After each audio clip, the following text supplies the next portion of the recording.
साथियों, आज हम एक ऐसी खबर को लेकर के एक ऐसे दुखद घटना को लेकर के हम आपके बीच में उपस्थित हुए हैं कि आपको मैं बताना चाहता हूं कि एक ऐसे व्यक्ति की कहानी है जो लगातार सन 1986 से लेकर के अब तक बहुजन मूवमेंट से जुड़े रहे।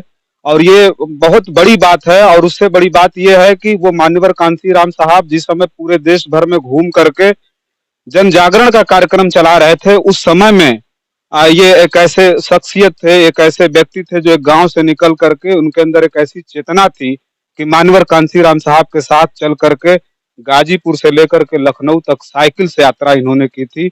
और तमाम जो आंदोलन थे, तमाम जो कार्यक्रम थे बहुजन समाज के या बहुजन मूवमेंट के, सारे कार्यक्रमों में इन्होंने अपनी सहभागिता की। और उसके बाद आज स्थिति ये है कि अगर हम बात करें तो बहुजन मूवमेंट में साथ रहने के बाद भी स्थिति आज इतनी गरीबी में ये परिवार जी रहा है, इतनी गरीबी में कि इनकी इतनी दुर्दशा है कि आज से 2 महीना पहले इनका जो बड़ा बेटा था, इनके 2 बेटे हैं, जब बड़ा बेटा जब बड़ा हुआ तो उस समय वो किसी काम के सिलसिले में गया, गरीबी को देखते हुए अपनी पढ़ाई छोड़ करके काम करने के लिए गया, और जा करके वो काम करना शुरू किया और उसके बाद वो छत से गिर गया।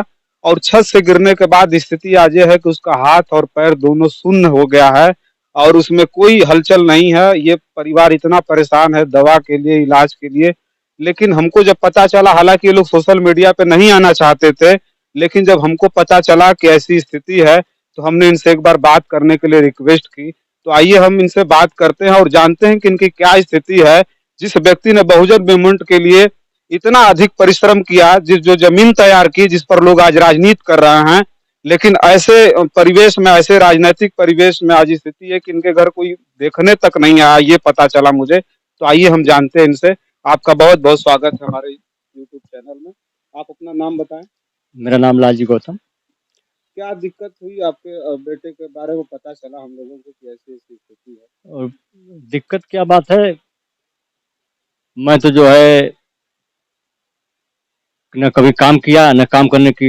मैं पढ़ाई कर रहा था, पढ़ाई पीरियड में जो है बहुजन समाज पार्टी की जो मानव साहब ने स्थापना किए थे, और ऐसा जुनून, ऐसा जज्बा, ऐसी बातें और ऐसा लहर लेकर चले थे कि हम लोग जोश में होश खो बैठे और समाज को, अपने परिवार को, अपने भाई को, सबको त्याग कर मैं पार्टी के मूवमेंट के लिए ही काम किया।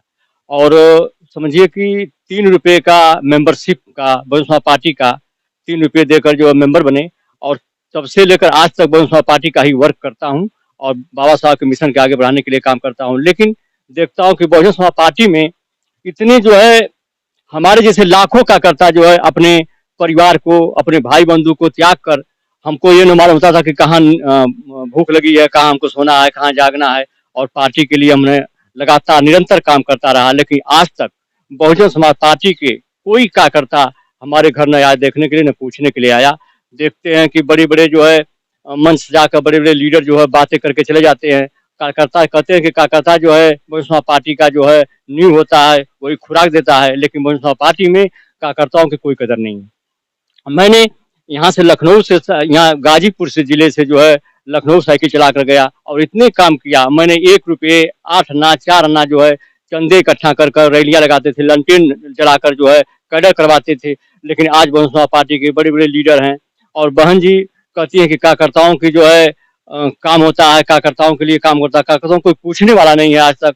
और ये भी बात नहीं है, आज भी जो है, आज जो है बहन जी का चाचा सरकार बनी और चली गई, लेकिन आज तक कार्यकर्ताओं की कोई कदर बहुजन समाज पार्टी में नहीं है। और न मैं समझता हूँ कि ये मानवर साहब ने किताब लिखा था कि चमचा युग है, चमचों का युग है, लेकिन चमचों का युग है, वो किताब लेकर चेतावनी दिए थे। लेकिन मैं समझता हूँ कि बहुजन समाज पार्टी में चमचे पैदा हो गए। बहन जी तो निकाल देती हैं, अब पता नहीं चमचे को निकालती हैं कि वो परख नहीं पाती हैं, या वो निकल कर चले जाते हैं, या बहन जी चमचों को ही पसंद करती हैं, मुझे तो समझ में नहीं आता है। अच्छा, एक बात बताइए कि क्या जैसे आपने उन सारे आंदोलनों में मानवर साहब का साथ दिया, आपने बहुजन मूवमेंट से इतना लंबे समय तक आप जुड़े रहे, तो क्या होता है, आज दुख होता है ये जान करके कि हमारी उपेक्षा हो रही है समाज में?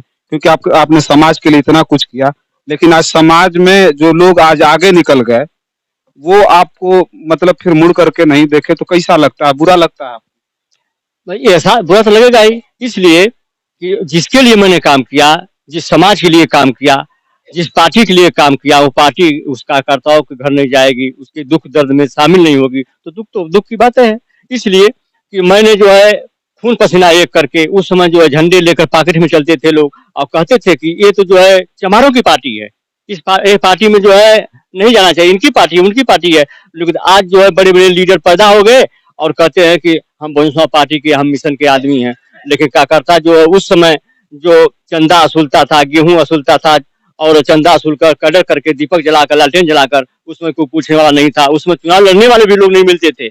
आज तो करोड़ रुपया देकर चुनाव लड़ते हैं ना, ये भी लांछना लगाया जाता है, या सत्य या क्या सही है क्या गलत है वो तो बहन जी जानती हैं, लेकिन होता है करोड़ रुपया देकर टिकट लेते हैं और चुनाव मैदान में आते हैं, कहते हैं जीतते हैं। तो भाई हम तो जो बहन जी को, बहन जी का हम जीते हैं, आपसे क्या मतलब है?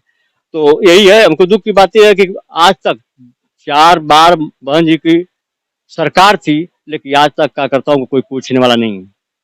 और मैंने तो यहाँ तक कि मैं जो पंजाब में जाकर प्रचार किया बहुजन समाज पार्टी का जब चुनाव हुआ, तो और मैं कांसीराम साहब से, बाबू साहब से पेड़ा लेकर वहाँ पर जो एक संस्था का स्थापना किया, डॉक्टर अम्बेडकर नवयुग जागृति संस्था, चंडीगढ़ जाकर मैं रजिस्ट्रेशन करवाया। आज ये समाज का काम हो रहा है, मिशन का काम हो रहा है, बौद्ध धर्म का काम हो रहा है।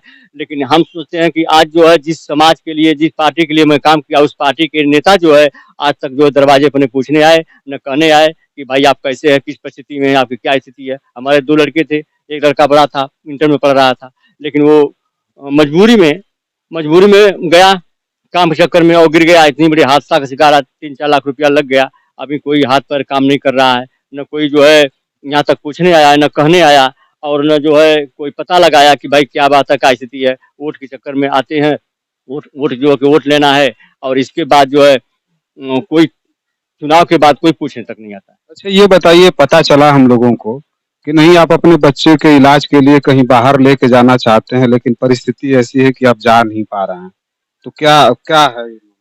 मामला ये है कि मैंने जो है ट्रामा सेंटर में भर्ती कराया था और वहाँ पर ऑपरेशन हुआ, पैसा जो काफ़ी लगा। अभी कोई जो है शरीर में कोई हलचल नहीं है, काम नहीं कर रहा है। तो मैंने कहीं सलाह लिया तो कहे कि ऐसे कि आप चले जाए बेंगलुरु, वहाँ पर एक धर्मावरम स्टेशन है, उसके बगल में जो है सत्य श्री साईं बाबा का एक ट्रस्टी हॉस्पिटल है, और उस हॉस्पिटल में आप चले जाएंगे तो इलाज जो है बढ़िया हो जाएगा, अब फ्री का इलाज होता है।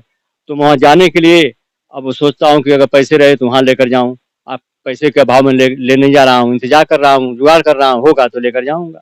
अब तो दुख की बात, बहुत ज़्यादा दुख की बात है। और पैसे नहीं है कि मैंने तो चला गया होता, 2 महीने होने वाला है, लड़का उसी तरह डेट बाद ही पड़ा हुआ है। अच्छा तो देख लीजिए, हम आपको यही दिखाना चाह रहे थे। मैं जानता हूँ कि मैं ये समझ सकता हूँ कि ये हम बिहार में जैसे आयांश के साथ हुआ था तो बहुत सारे लोग उसके इलाज के लिए आगे आए थे, लेकिन पता नहीं वो होगा कि नहीं होगा, मैं ये नहीं जानता। लेकिन इस बात का दुख जरूर है कि जिस व्यक्ति ने इतना अधिक समाज सेवा में अपना पूरा जीवन कुर्बान कर दिया, लेकिन आज स्थिति ये है कि लोग कभी मुड़ करके इधर नहीं देखे। और स्थिति आज जिस परिस्थिति में ये हैं, तो मुझे लगता नहीं है, शायद अगर मान्यवर कांशीराम साहब होते और मान्यवर कांशीराम साहब अगर ये देखते कि जिस पौधे को उन्होंने आज से 40 साल 50 साल पहले जिस पौधे को उन्होंने लगाया था, उनकी टहनियां टूट करके जर्जर होती जा रही हैं, तो हम आपको दिखाते हैं कि नहीं जो है उनका जो बच्चा है आज इस स्थिति में है कि न वो चल सकता है, न वो बैठ सकता है, केवल स्थिति यह है कि वो केवल बोल पा रहा है। आइए एक बार हम दिखाते हैं आपको। आप देख सकते हैं इस बच्चे की हालत कि ये लगातार 2 महीने से आज बिल्कुल ये बेड पर हैं और केवल ये बोल सकते हैं और कोई हलचल नहीं है इनके जो है पूरे शरीर में।